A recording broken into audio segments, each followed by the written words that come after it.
This is Balatro.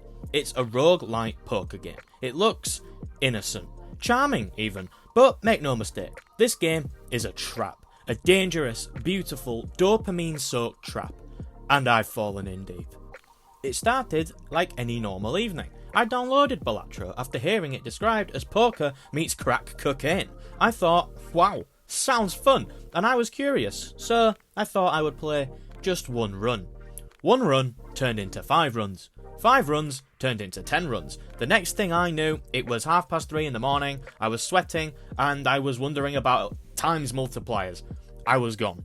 Balatro isn't just poker, it's poker on a sugar high. You're not just playing hands, you're building an engine, you're stacking synergies and trying to break the concept of maths itself.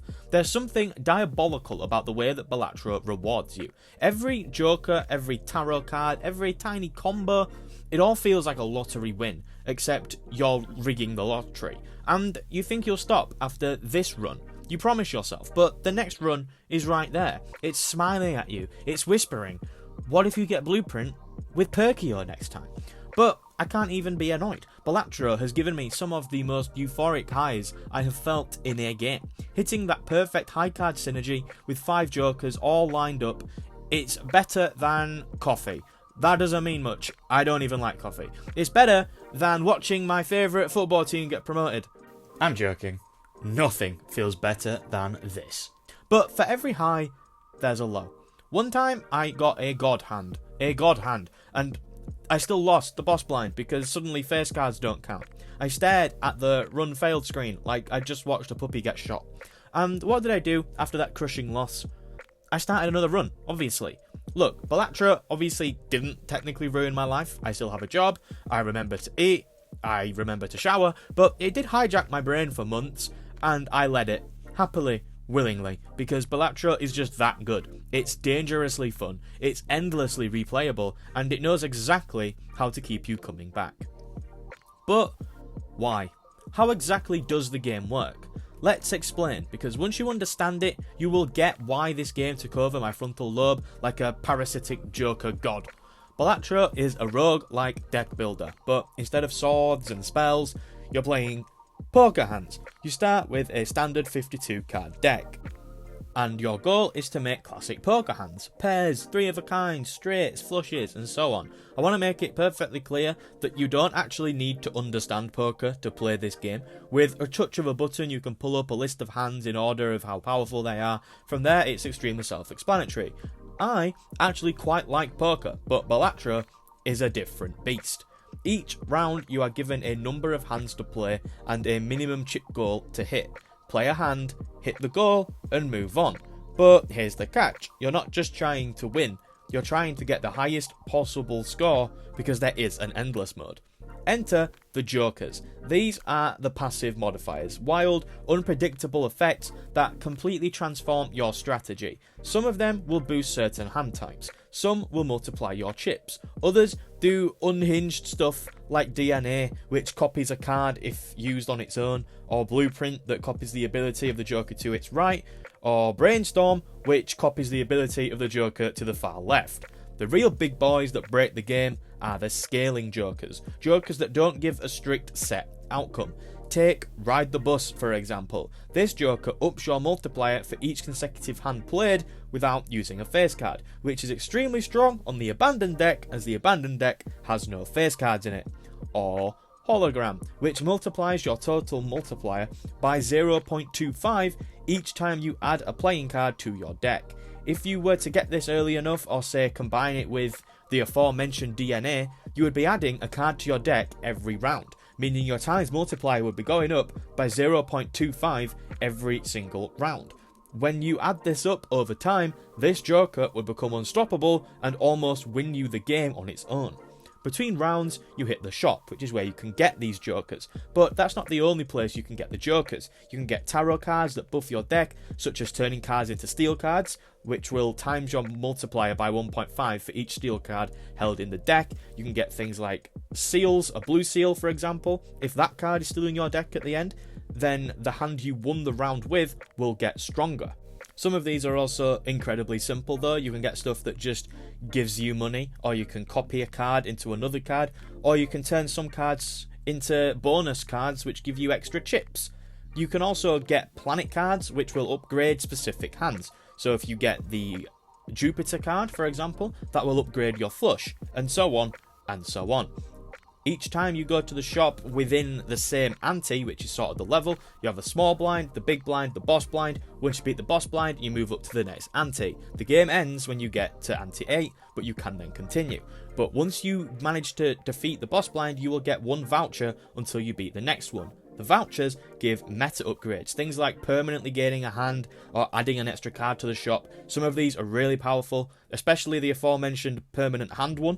That is incredibly strong, and you can also get one that re-rolls the boss blind if you get one that sort of ruins your run. If the card gods are feeling merciful, you can also get spectral cards which can absolutely make or break your run. You can turn every single card that it shows you into the same suit. You can turn every single card that it shows you into the same rank, so you could just have a whole row of 8s or something like that. It's completely random, you don't get to choose. Or you can get other specific ones which will give you a legendary Joker, which are incredibly rare, and you should probably take this whenever you get it. Let's say you love flushes. You can use planet cards to increase how many chips and multiplier that hand will earn. If you get a couple of those, then you're in the money. But this is where strategy and probability comes into play. I actually wouldn't recommend going for a flush build, at least not after, say, ante 2. Unless you've been specifically manipulating your deck to be flush specific, with tarot cards and such, or you're using the plasma deck which gives you only spades and hearts, then there's not really much long game potential in doing this, because your run could very easily be over if the Balatro gods choose to not give you the cards that you would need for a flush, as that is a 5-card hand, unless you get the Joker, which makes it possible with 4. It isn't a reliable hand to achieve on a consistent basis. However, you are guaranteed a high card on every single run, and you would be very unlucky to go around without a pair. So if you focus on leveling those up, then the possibilities can be endless, as you are guaranteed to hit that hand.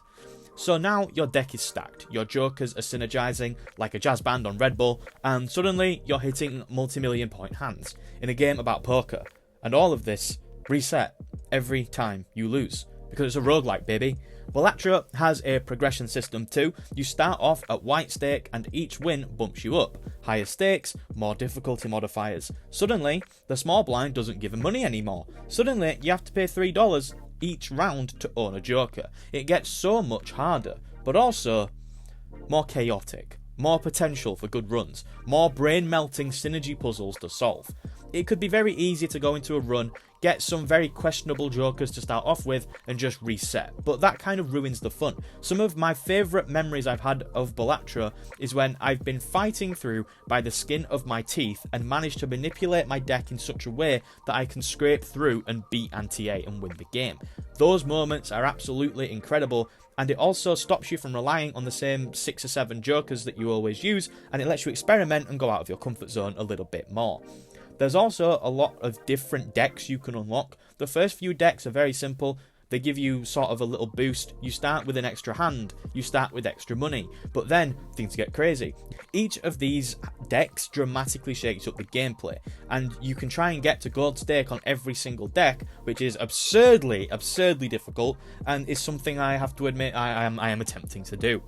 Oh, and of course, as I mentioned earlier, every single level ends with a boss blind, a special round that throws a twist at you. Maybe every time you play a flush, your money gets set to 0. So only the first time, I guess.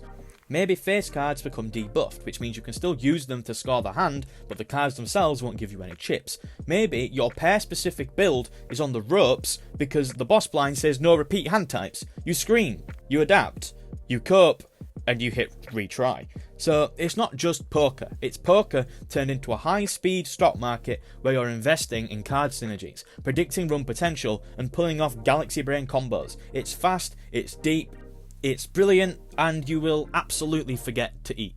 So yeah, Balatro ruined my life, in the way that cheesecake ruins your diet, or how just one more episode of The White Lotus ruins your sleep schedule.